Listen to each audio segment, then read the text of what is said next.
We're back again with another episode. I have today senior product designer. She is a Jedi when it comes to design. I met Miss Bleu Buffington on LinkedIn. We connected, and she was so gracious enough to bless me with her time. So, Bleu, welcome to the show. Thank you for having me. Absolutely. So I'm looking at your portfolio right now. It's pulled up right here. You're doing amazing things, right? So when we're talking about product design, can you break down what is a product designer? I mean, it's a little bit of everything, in my opinion. A product designer looks at not only the user experience, but the UI as well. We're looking at the product and the business strategy as a whole. And it was interesting how I got into it because I came in from like an entrepreneurial perspective. So I was always looking at things as a whole. So I just naturally flowed into doing product design. Within the startup space, it's, I can do things that deal with particularly with navigation, and then scaling a platform, dealing with landing pages. You have to wear many hats as a product designer. So what part of the product design process do you like the most? Do you like the research part? Do you like the actual design? What is it that you favor?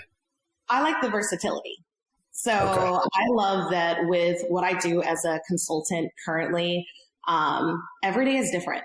So some days I may be specifically looking at research aspects and doing like A/B testing and working with the dev team on A/B testing and pushing out a lot of that work. There's some days where I just have my head down and I am focused on doing just design. Like in general, I may be touching up a design system. I love working with design systems. The days vary. It depends on the project. It depends on the scope. It depends on the the client too. So just a couple days ago, I was wearing different hats with one client that I would with another. So it just depends. And I love the versatility of it. My favorite thing to probably do currently, though, is working with component libraries. I'm a little obsessed. Okay, so break that down. Break that down to me. I don't know what that is. Explain that. So working within the design system with one of my clients, we particularly call our component library, it's more so to work with component blocks. And what we do is we use these component blocks to build landing pages more effectively and efficiently for the marketing team. So I'll work with the content team, the marketing team to make sure everything is divvied out and organized to where we can have reusable component sets or component blocks. And so a component block, the best way I can explain this, it's, you know how you have like a hero image, like for the designers that are out there that are listening at a hero image, and then you have, your CTA or like a secondary CTA, your copy, your heading, your image, making sure that component block is in a set where it could be as versatile as possible. So when I bring it to the dev team, we can have it all built in Storyblock, which is what one of my clients currently uses, in order to make everything more versatile. So marketers and people like myself can go in and build landing pages really, really fast, which is amazing for A/B testing.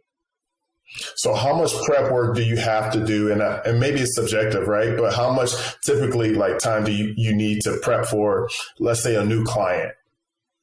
Ooh, well, it depends on what they have for me. So if I'm working with a client who actually has say if I'm coming into a project that's already been started and they may have like a PM or may already have like a design team, they typically have a design system or something already there. I'm really coming in to work on a particular project or goal. So it may be like a site redesign. I'll ask for what's the scope of time? Like, what are the resources that we have? That's really the most important thing. I need to know how many resources are available for me before I can scope anything out. If I'm starting from bare bones, it depends on how large the company it is and what type of client it is. And once again, resources. So, I would say for a really, really quick project, like if I'm hopping on to probably design a Webflow site, I would say I would put together a proposal based off of their information, maybe in about a week or so. I give it time, and I like to go through my clients with the scope of work. That way we're clear, because I've definitely made those mistakes before where I didn't make a clear contract and I ended up being the one to pay for it in the end. Not fun. Not fun. So let's stay there. Let's dig a little deeper, right? Like, so when it comes to like, you've done freelance work and you've done other type of projects, like how do you, for the designers out there, right?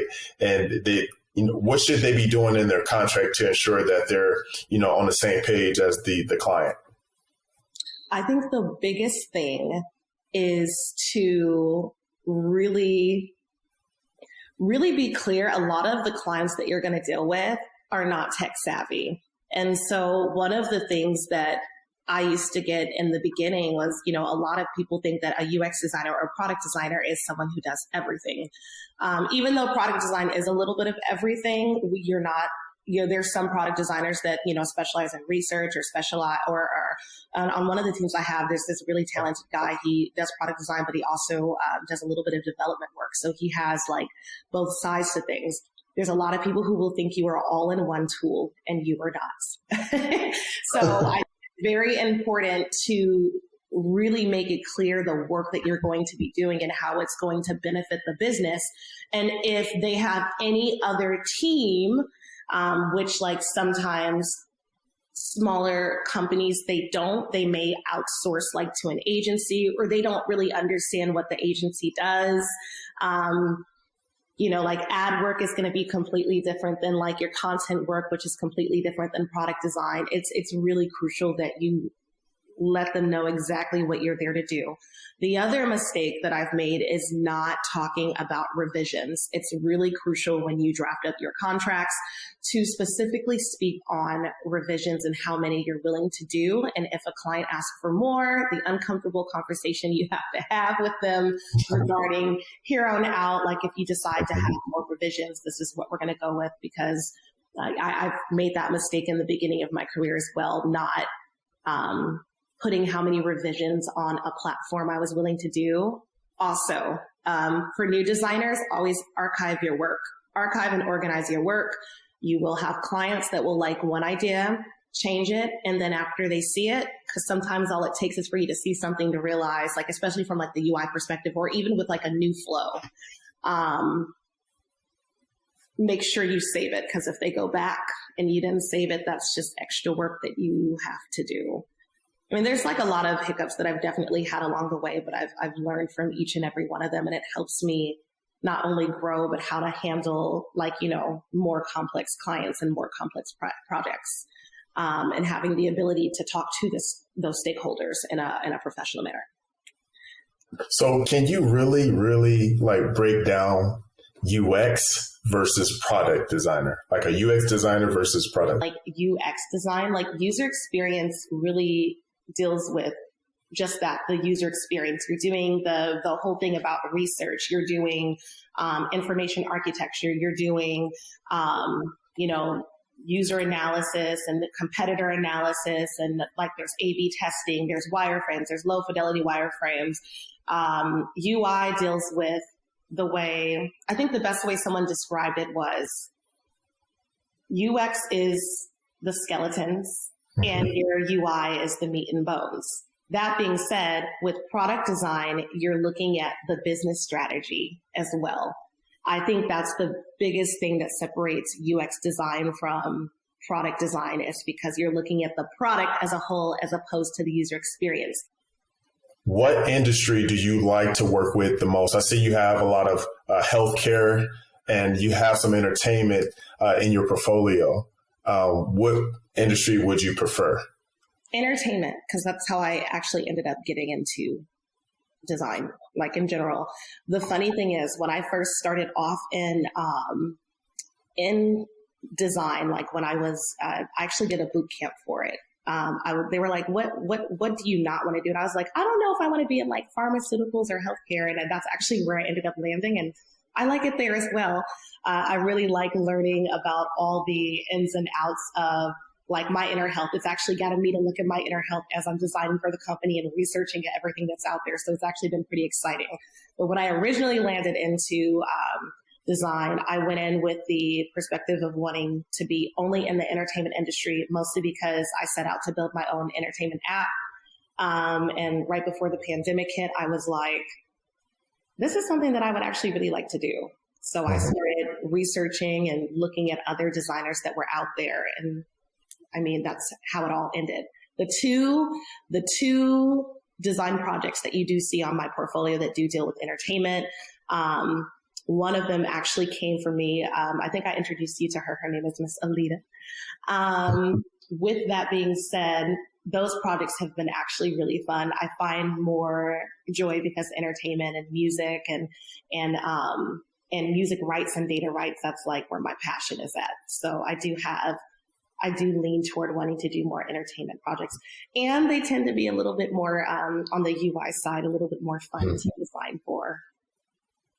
So how did you get into design? Like, what was early childhood like? Because it sounds like you've been doing this for how long? Only about 3 years, not very long at all. Right. So, having a conversation with your mother, right? I do know your mother. And from what she was sharing with me, once Bleu got something, she's going to learn, she's going to dive into it. She's a quick study. So how do you, what is your background like? I'm looking at your portfolio and it looks as if you've been doing this for years, right? No. So what was your background? So my background was actually in the restaurant industry. Like, the story was crazy. I was living in Boston. I was on a train on the way to work, and I came up with this app idea on the train because I used to love to sing and write music. But the way that the music industry is now, the way that music is monetized and the way data is stored it's not very feasible for the way technology is continuing to advance.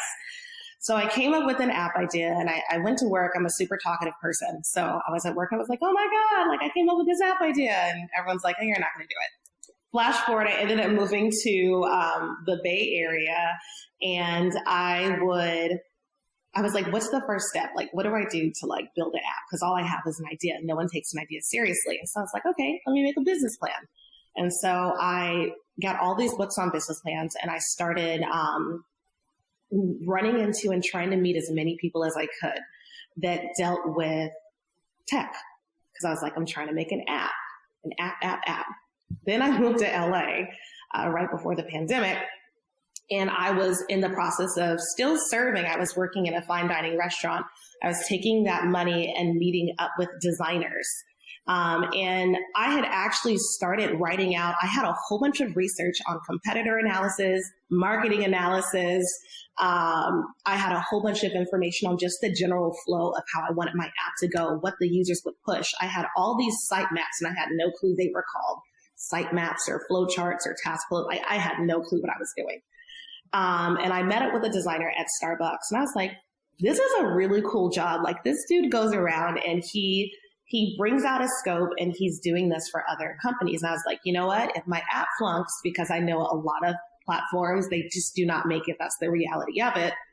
I want to build for startups, but also in the meantime, I want to learn what it's like to be on the ground floor of a startup so I could see how a company scales. I could see how they launch. I could see where their resources are going, how they communicate. I really wanted to get an inside picture for when I wanted to go back and really relaunch my own platform. So I ended up doing a boot camp. My first project is actually what you see on the site. That's the first thing I ever built, which was Bridge. They let me do my own app as a project. And they're like, are you sure you want to do this? Because it's complicated. You may not graduate. I was like, I'm up for the challenge.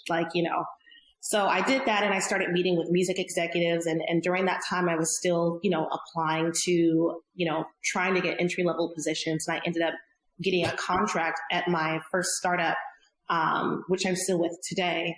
And they really shaped me and challenged me. So when I got into it, I was like, oh, I'm just going to be doing information architecture. I'm specifically doing UX design. I'm going to be doing low fidelity wireframes and site maps.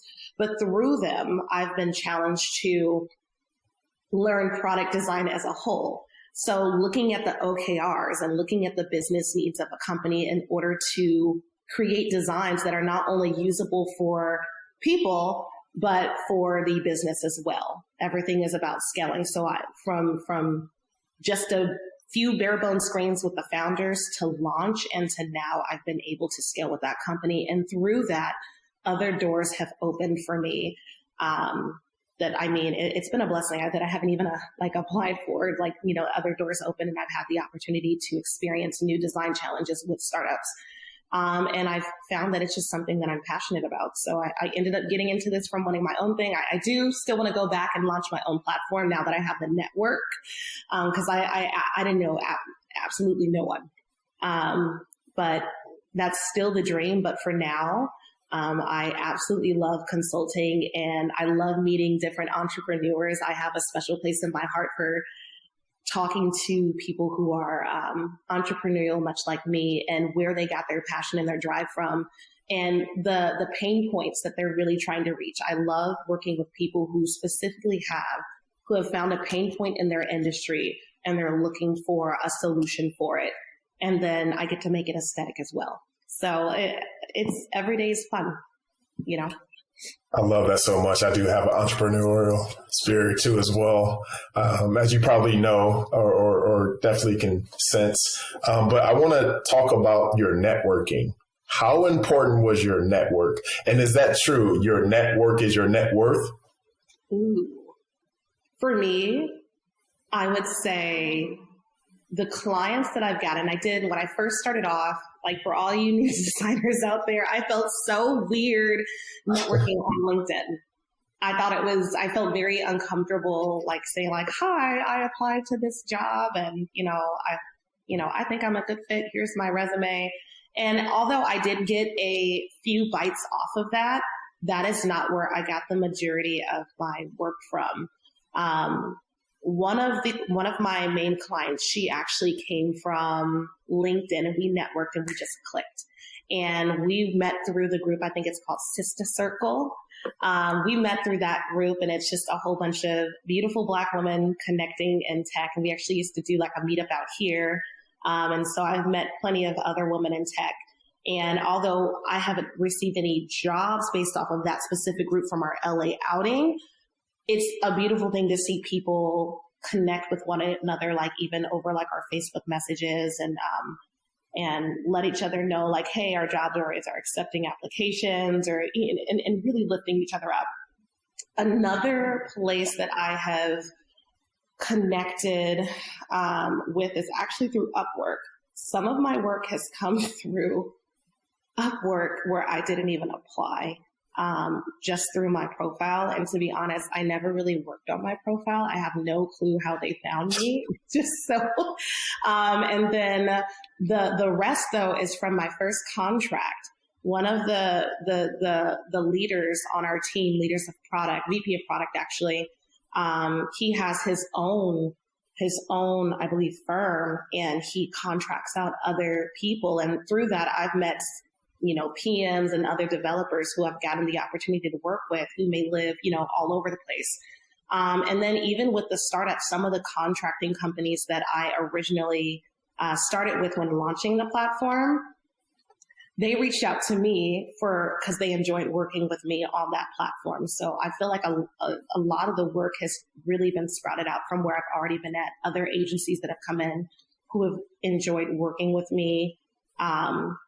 And I may get a bite on that. So I do believe I should be a little bit better about my networking. I'm not going to lie, but everything so far from me has mostly been word of mouth, I would say. Those are the best referrals though, right? Those are the best ways to network, because, you're already vetted. They know what to kind of expect. It's a warm lead, if you will. Yeah, it's a nice, warm lead. That's a nice way to say it. But no, that's pretty much how everything has happened. And then the other two, like I said, I just believe they were just a blessing, because I never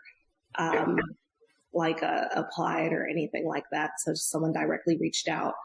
But I do want to get better with networking on some of these social platforms. That way I can actually help other people, because sometimes when my workload is too big, I do try to send work out to other people so they can at least have the opportunity to grow their portfolio and become better designers themselves. So give me some pros and cons of being a senior product designer. I feel like I work 7 days a week. I love to work though. I love to work. I feel like I work 7 days a week, and parts of me is like I'm also a consultant, so I kind of make my own schedule. But that means that I have to actually work those hours and really do the work myself. So I'm not subscribed to a schedule, but this also means that, if I don't do the work one day, I'm going to be working extra another day. Another thing with consulting is sometimes a lot of work. I always say I'd rather be bombarded with work than have no work at all. So I always try to have like a consistent gig going. What else? Managing, I have dealt with a few clients where there's some people who don't really have boundaries when it comes to time. So sometimes putting my foot down, it's like a uncomfortable conversation to have sometimes, but like you don't want a client calling you at 1-2 o'clock in the morning. It's not It happens?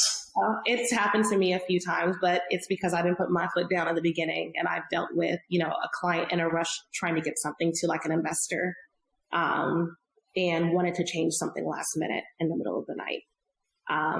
So I've had stuff like that happen to me before as well. So I guess that's like, it's people. Yeah, absolutely.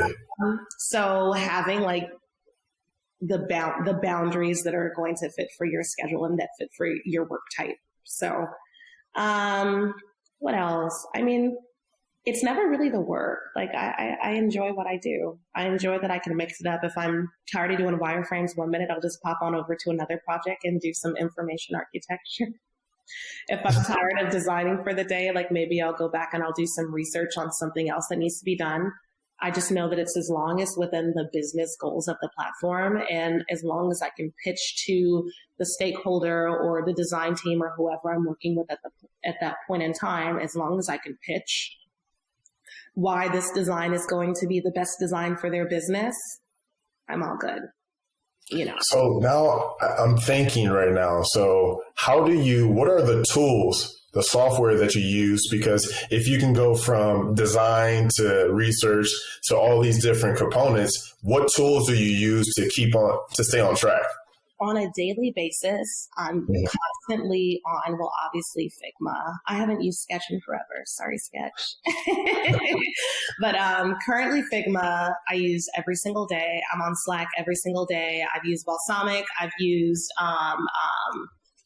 User Zoom. I've used, Envision. I've used Notion and Jira. Like currently with one of the companies I'm working with, I'm now assigning tickets to the developers to like build stuff for the component library. So I use Jira a lot. I like Jira though. What else? I'm constantly, if I'm doing like a Webflow site, like right now I'm working on a Webflow site for someone. So I'm on a combination of Webflow and Figma. What other tools do I use? That's like off the top of my head. It varies on a day-to-day basis, but almost every day I'm on Figma and Slack. Now I've been watching on TikTok and IG, in the creator or the design community. So there's conversations about what's more important, right? Is it experience or is it the actual, your resume, the projects that you've worked on? I think there's a combination. Like I've definitely been, I'll be completely honest with you guys. Having the experience is great, but I think there's like two types of designers. There's the designers that are out there who are always going to be researching and learning how to grow. And then there's the ones that like just know their job really well and they kind of just, stay where they are. And they may be really good at that one job, but they're not learning as technology continues to advance. Although I do believe experience is great because, like I said, I haven't really been doing this for a super long time. And most senior designers are going to be in the 5 to 7 year range realistically. But I will say that typically, like in a corporate world, when you've been a designer for that long, you're really getting to work on certain projects and have certain experiences that you would probably never receive, like in the first couple years. The only reason that I've had the opportunity to do that is because I've been thrown into it working in the startup space. Also, I think there's a way that senior designers know how to communicate their design decisions to stakeholders.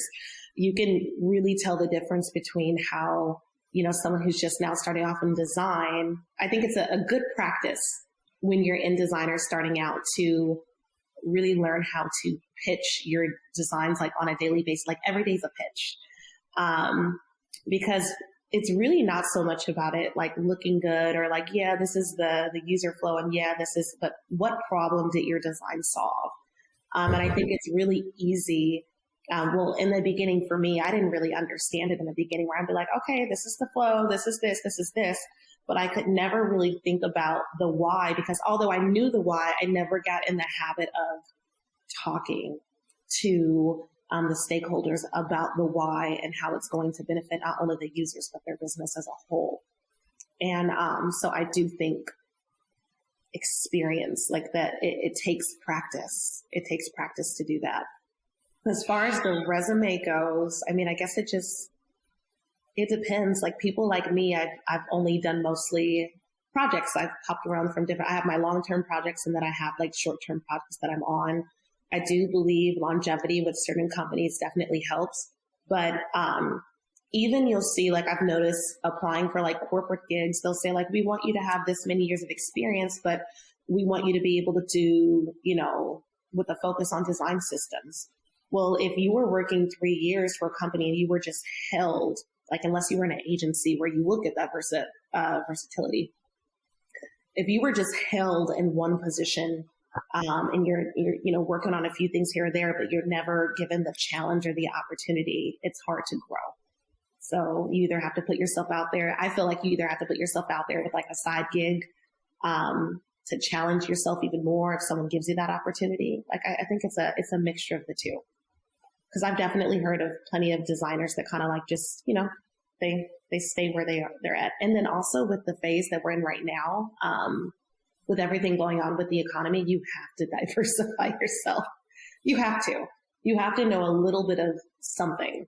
And I think that's why product design, like the term is so huge now, because I believe companies are wanting really more bang for their buck as people are being put out in these boot camps and they're learning the basis of design. But I'm going to tell you this, like, although I did learn the process from boot camp, I don't feel like I've ever worked with a company directly like the process. Mm-hmm. I've never gotten into a company and I'm like, okay, I want to do research first. They're like, well, we already did the research and here it is for you to go over, or we already have a UX researcher. I think that was one of the biggest things that threw me off. Like you learn the process, but you really need those real world experiences. So can we talk about like the interview process, right? So looking at your resume, looking at your portfolio, do you have things that I see you have some stuff that's coming up, right? That you'll be updating your resume, but what are some of the things like far as the interview process that you would give like tips and advice, like when a consultant or a candidate is going into that interview? One of my biggest mistakes when I first started off was when I would do an interview and they'd be like, tell me about yourself. I would really tell them about myself. Don't ever do that. But I'm pretty sure you get it all the time too. Oh yeah. Yeah. Really, if someone's telling you to tell them about yourself, you're really telling them about like a few seconds about yourself, but really how what you're doing is in alignment with what the company or where the company is headed based off of like what they're asking for, what the application may say. When you're doing a portfolio presentation, you really want to be able to tell a story. Like if you're talking about a user journey and you're talking about the user experience, people want to hear a story. And it's very, very easy doing a 45-minute presentation somehow, I hate to say this word, but like droning on about like one in particular thing, or getting lost in the process, not really having a good story to tell, and how like you went from, it's easy to lose the problem statement to like what the solution is along the way. So make sure you have a great journey to tell, and be yourself. Be yourself. If a company does not gel with you, from how you are, like in your interviews, you're not going to want to probably work with them long term anyway. So I'm like always typically myself. What else? I would say practicing whiteboarding sessions. And I say that because I actually just did not do the greatest job on a whiteboarding session not too long ago. And looking at different ways, like I would just go on YouTube. If you have a friend in tech, do like a virtual whiteboarding session with them, and being able to, I've done interviews also where always have your stuff ready. Like I've gotten on like a first screening interview where the person said, pull up your work and start talking me through it. So it's really knowing everything like the back of your hand, and it's your work. You should be able to tell your story and tell your process and your involvement in it. And, I mean, that's probably my bit of advice for interviews. Just tell your story and your involvement, in building for whatever you did. And also companies love numbers. They love numbers. So if you've like made any company scale from one percentage to another, always bring up numbers. Always bring up, how you've worked cross-functionally. That was the hardest thing for me when I first started. I didn't get a lot of cross-functional work. It was like, oh, just design this or like post this here. And so when I would get into interviews and they would talk about, okay, how do you work with the dev team? Like that's one of those things that comes with experience. Like you just won't know how to do it. In all different teams, they function differently. Like a handoff to one developer is going to be completely different on one team than another. And being able to adjust to that. Wow. Yeah. You're educating me so much, and I'm pretty sure the listeners that are listening online or they're watching on YouTube, their mind is like, right? Like you're giving so many gems. So how would you give somebody encouragement using one word? Okay. Like on this, like coming up after you, trying to get in the product space, what would you give them? My bit of advice for someone coming up in the product space is to not only always be up for a challenge. The only way you're going to grow is if you challenge yourself. And so whether it may be your challenge is networking with other people or learning how to talk to stakeholders, or like AI is really huge right now, like learning how to design within that space, or have a specialization and always be up for a challenge. And some of the best things that I'm good at are the ones that I really didn't know in the beginning. And I think also finding that person, probably that one person on your team or a few people on your team, if you are on one, be afraid to ask questions. You'll save yourself the heartache and the time, money, like just don't be afraid for a challenge. Love it. Where can people find you online on social media? Oh, at BlueBuffington.com. I was about to say .com. At BlueBuffington on Instagram. Or go to bluechanel.co to look at my portfolio. And I'm also on LinkedIn. Just remember the name spelled like the cheese. Well, thank you so much, Bleu, for coming on. Hey, make sure you guys like, subscribe, and hit Bleu up if you guys have any questions. Until next time, peace and love.